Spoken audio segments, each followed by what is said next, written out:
माजी शालेय शिक्षण मंत्री तथा शिवसेनेचे सावंतवाडीचे विद्यमान आमदार दीपक केसरकर यांच्या विरोधात आज वेंगुर्ला येथे भव्य मोर्चा काढण्यात आला। दीपक केसरकर यांनी आपल्या आमदारकीचा राजीनामा द्यावा या मागणीसाठी ठाकरे सेनेच्या वतीने तहसीलदार कार्यालयावर हा मोर्चा धडकला। विशेष म्हणजे महिलांच्या नेतृत्वाखाली हा मोर्चा आयोजित करण्यात आला होता। यात मोठ्या संख्येने महिला कार्यकर्त्या आणि पदाधिकारी सहभागी झाले होते। ठाकरे सेनेने यावेळी जोरदार शक्तीप्रदर्शन करत घोषणांनी तहसीलदार परिसर दणाणून सोडला। भोंदू अशोक खरात प्रकरणात दीपक केसरकर यांचे नाव समोर आल्याचा आरोप करत हा मोर्चा काढण्यात आला। त्यामुळे मोर्चाकडे संपूर्ण जिल्ह्याचे लक्ष लागले होते। दरम्यान प्रशासनानेही या पार्श्वभूमीवर कडा बंदोबस्त ठेवला होता। वेंगुर्ला शहरात आज राजकीय वातावरण चांगलेच तापले होतं। सावंतवाडी ठाकरे सेनेने अलीकडेच आमदार दीपक केसरकर यांच्या विरोधात मोर्चा काढत प्रांताधिकारी यांना निवेदन दिले होते। यानंतर सावंतवाडी विधानसभा मतदारसंघातील वेंगुर्ले तहसीलदार कार्यालयावर हा मोर्चा निघाल्याने दीपक केसरकर यांच्या विरोधात ठाकरे शिवसेना सावंतवाडी विधानसभा मतदारसंघात आक्रमक झाली। एकत्र आम्ही सर्वजण हा मोर्चा काढलेला आहे आणि जे महत्त्वाचे व्यक्ती आहेत ते ह्याच्यामध्ये अडकलेले आहेत आणि त्यांचं नाव केसरकर आहेत आणि त्यांनी समाजाचा विकास करण्याऐवजी ते भोंदूगिरीच्या आणि अत्यंत लालचनस्पद ज्या गोष्टी आहेत आणि ज्या स्त्रियांना धोकादायक आहेत यामध्ये ते अडकलेले आहेत। जे समाजकार्य करायला पाहिजे होतं ते समाजकार्य न करता इतर गोष्टीकडे ते लागले आणि जर समजा राजकारण जर अशाच पद्धतीने चालू राहिलं आणि ही जर अंधश्रद्धा आणि भोंदूगिरी आणि भ्रष्टाचार, रिश्वत घेणं आणि इतर गोष्टी जर त्या चालू लागल्या तर महाराष्ट्राला एक कुठल्या गोष्टीकडे ते नेत आहेत। कारण आपण अत्यंत कठीण परिस्थितीतून चालत आहोत। जी कठीण परिस्थिती, युद्ध चाललेलं आहे, गॅस संपलेला आहे, अनेक सिलेंडर नाहीयेत, ज्या पेट्रोल नाहीयेत आणि आता वेगळंच काहीतरी चाललेलं आहे की कोरोना पद्धतीनं हे आता परत लॉकडाऊन होणार आहे।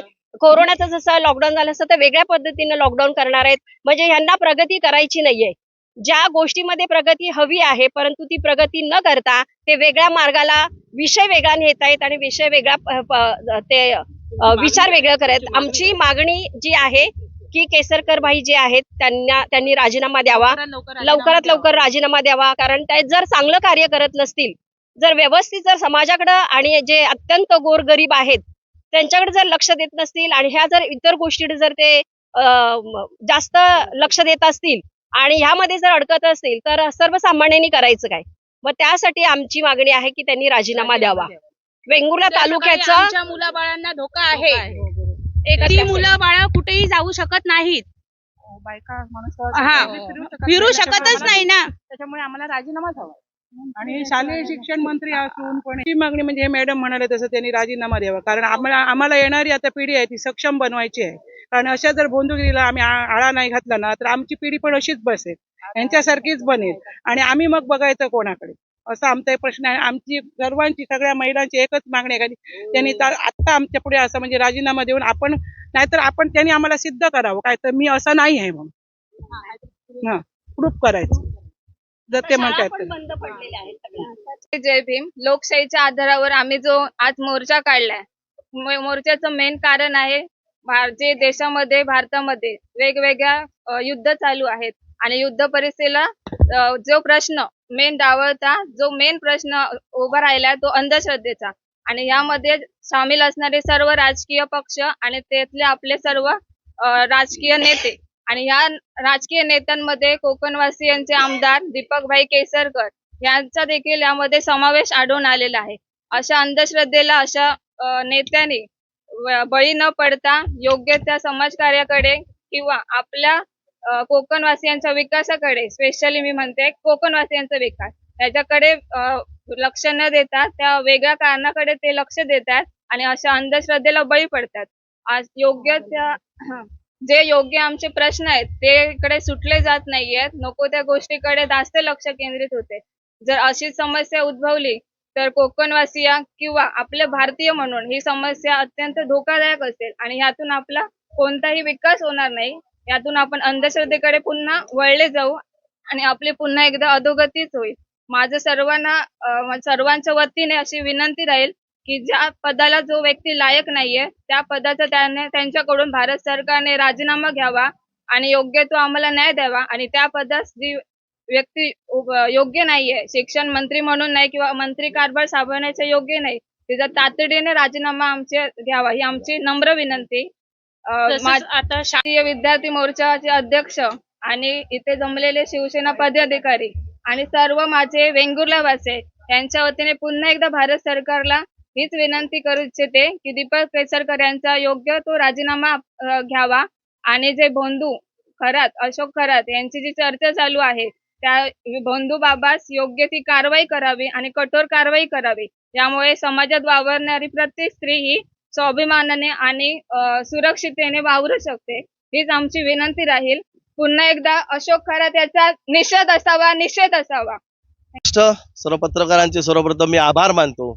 आमच्या मागण्या ह्याच आहेत आणि पूर्वीपासून हे आमच्या मागण्याही होत्या बऱ्याच वेळा की दीपक भाई तुम्ही राजीनामा खरंच द्या, कारण तुम्ही या मतदारसंघाकडे पूर्णपणे दुर्लक्ष केलं. या मतदारसंघामध्ये आंबा काजू उत्पादक असू दे, आरोग्याच्या समस्या असू दे, पाण्याची समस्या असू दे, विजेची समस्या असू दे, तुम्हाला बऱ्याच वेळा आम्ही विनंती केली होती की ह्या सर्व लोकांचे प्रश्न समजून घेण्यासाठी तुम्ही आमसभा लावा, परंतु तुम्ही वेळोवेळी गेली 5 वर्ष 10 वर्ष झाली की तुम्ही या जनतेच्या समोर यायला तुम्हाला हिंमत होत नाहीये. तुम्हाला भीती वाटते, कारण तुम्हाला माहिती आहे जनता तुम्हाला धारेवर पकडणार आहे. तुम्ही या 5 वर्षात जनतेचे काही प्रश्न सोडू शकला नाही. तुम्ही मंत्री होता तरीही काही तुम्ही करू शकला नाही. शिक्षण मंत्री होता, शिक्षणामध्ये तुम्ही न्याय देऊ शकला नाही. आज बऱ्याच शाळा बंद होत आहेत, त्याकडेही तुम्ही त्यावेळी दुर्लक्ष केलं. तुम्हाला जे मनाला वाटेल त्याप्रमाणे तुम्ही काही चुकीचे निर्णय घेताय, त्याचा कुठेही कुणाला फायदा झालेला नाही. पर्यटनाच्या दृष्टीने जिल्हा होता, पर्यटनाकडे तुमचं दुर्लक्ष झालं. परंतु आता एवढी लांछनास्पद संपूर्ण महाराष्ट्राला एवढी गोष्ट वाटते की तुमचं हे जे काय प्रकरण बाहेर पडलं तो भोंदू बाबा, मला सांगा तुम्ही दीपक भाई, तुम्ही त्या भोंदू बाबा बरोबर एवढे दिवस नाचताय फिरताय, तुम्ही इतर मंत्र्यांना घेऊन जाता, IAS अधिकाऱ्यांना तुम्ही घेऊन जाता, हे सर्व आता हळूहळू उघड झालेल्याने होईलही. यामध्ये तुम्ही नक्कीच सापडाल. त्याच्या अगोदर तुम्ही राजीनामा स्वइच्छेने द्या आणि मोकळे अशी मागणी होती, परंतु तुम्ही द्यायला तयार नाहीत. आजच्या परिस्थितीमध्ये तुम्ही त्या भोंदू बाबा बरोबर तुम्ही तुमचे फोटो दिसून येत, ज्याने महिलांवर अगदी चिमुरड्यांपासून तुम्ही त्यांच्यावरती अत्याचार केला, अनेक महिलांवर अत्याचार केले आणि त्यानंतर जे काही तुम्ही भोंदूगिरीचे जे काही प्रकार या महाराष्ट्रामध्ये चालले त्या माणसाबरोबर तुमचे सततचे फोटो बघून या महिलांना खरोखरच शर्मेची बाब आहे. आणि या मतदारसंघाचं सावंतवाडी दोडामार वेंगुर्ला संघाचं तुम्ही मतदारसंघाचं तुम्ही प्रतिनिधित्व करता, तुम्ही याकडे त्याच्यामुळे तुमचं दुर्लक्ष आलं. त्या भोंदू बाबाच्या पाठीमागे तुम्ही नाचत राहिलात कायम आणि त्याच्यामुळे आज जे काय महाराष्ट्रामध्ये झालं आणि त्याच्यामध्ये तुमचा प्रामुख्याने फोटो झळकतोय. तुम्हाला खरंच याची लाज वाटली पाहिजे भाई, आणि तुम्ही लवकरात लवकर राजीनामा द्या आणि याच मतदारसंघामध्ये कुणाला तरी तरुण तरफदार या मतदारसंघामध्ये निवडून येईल, काम करेल असे मला नक्कीच वाटतं. परंतु तुम्ही या मतदारसंघामध्ये काम करू शकला नाही, केलेलं नाही. फक्त जो काय आमदार निधी येतो तो तुम्ही तुमच्या माणसाला हाताशी पकडता आणि खर्ची घालता. याच्या पलीकडे तुम्ही या मतदारसंघामध्ये काय करू शकला नाही, मंत्री असतानाही काय करू शकला नाही.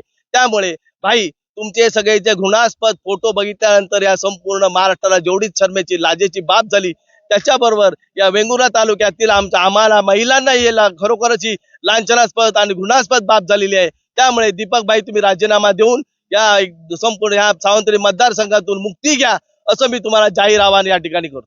प्रतिक्रिया म्हणजे सर्व महाराष्ट्रात तुम्ही बघताय काय चाललंय ते. आज खरात बुवानी जो काय हाहाकार माजवलाय आणि आपले मंत्री आपले आमदार त्यांना घेऊन तिकडे मंत्र्यांना घेऊन चाललेत आणि कशा प्रकारची संस्कृती या महाराष्ट्राला दाखवतायत हे तुम्ही सगळं डोळ्यांनी बघताय. आता ह्या विरोधात ह्या मोर्चात शिवसेनेच्या सर्वसामान्य नागरिक सुद्धा सहभागी झाले आहेत. कारण जो काय प्रकार आज चाललाय महाराष्ट्राच्या समोर येतो हा अत्यंत लांछनास्पद प्रकार आहे. जशी ती एल्फिस्टन फाईल आपण बघतोय की त्यामध्ये वेगवेगळे प्रकार समोर येत होते जगाच्या, आणि कुठेतरी हे गॅस सिलेंडरच्या वाढीमध्ये युद्धामध्ये त्याकडे दुर्लक्ष झाला. परंतु असेच काहीशे प्रकार हे महाराष्ट्राने पाहिले आणि त्याची सुरुवात ही आपल्या मतदारसंघामध्ये कोणतरी त्याचं प्रभावीपणे पुढे होतं हे सगळ्यांसमोर येतंय. हे अतिशय वाईट आहे, अतिशय महाराष्ट्राच्या राजकारणाला शोभणारं नाही आणि याचं आम्ही आज शिवसेना वेंगुर्ला तालुक्यातर्फे तीव्र निषेध करत आहे. आणि अशा आमदाराने आमच्या भागाचं प्रतिनिधित्व भविष्यात करू नये ही आमची सर्वसामान्यांची मागणी आहे. हे आम्हाला लांछनास्पद आहे.